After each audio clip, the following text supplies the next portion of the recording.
Western countries, which advocate a cessation of hostilities on the territory of Ukraine, continue to add fuel to the fire.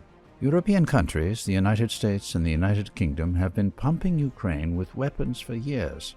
After the start of the Russian military operation, supplies continued in larger quantities.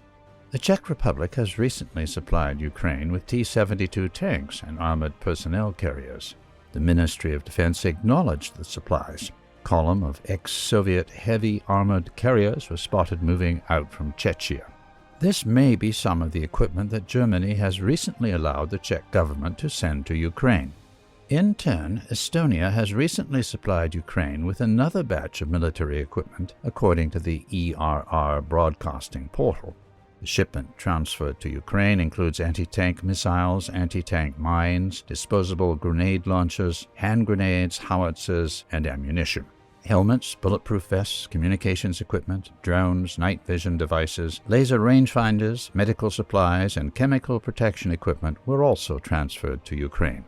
According to the State Defense Investment Center of Estonia, 80 items of warfare equipment worth more than 220 million euros have already been delivered to Ukraine. The center is also holding a tender for 5 million euros for the supply of motor fuel to Ukraine. Earlier, the USA approved the initiative of the Baltic states to transfer a large batch of American-made weapons to Ukraine. At the same time, Germany reportedly banned Estonia from supplying Ukraine with weapons of its production. Israel has also banned the Baltic states from supplying any of its weapons to Ukraine. The UK and allies also promised to supply more heavy weapons, long-range artillery, ammunition, and air defense systems. Arms were sent to Ukraine by Germany, Sweden, Denmark, and other countries. Against this backdrop, the European Commission and the German leadership has announced an extension of anti-Russian sanctions. The decision was made following reports from Kiev about an alleged massacre in the town of Bucha.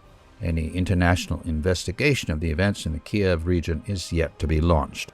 Sanctions are expected to be imposed in the following areas: a ban on imports of coal from Russia, a ban on exports to Russia of semiconductors, computers, technology for LNG gas, and other electrical and transport equipment, bans on importing wood, cement, rubber, and chemicals from Russia.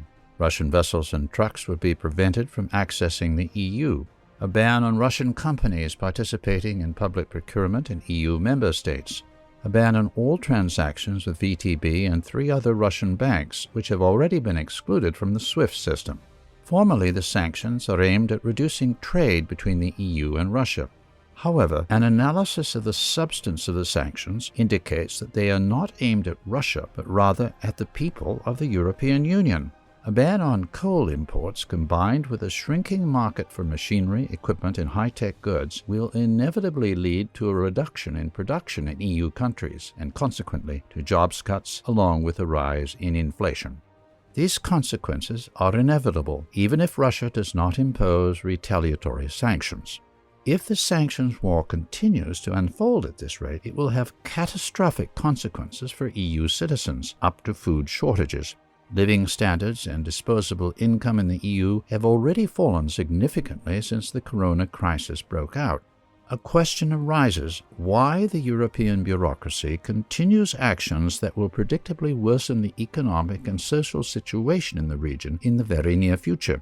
It seems that the aim is to put EU populations in a desperate situation where the only way out is an aggressive war for Russian resources, that is, another crusade to the east. How a big war will be justified publicly is also evident from the current anti-Russian hysteria, fueled in every possible way by the Brussels bureaucracy and the mainstream media.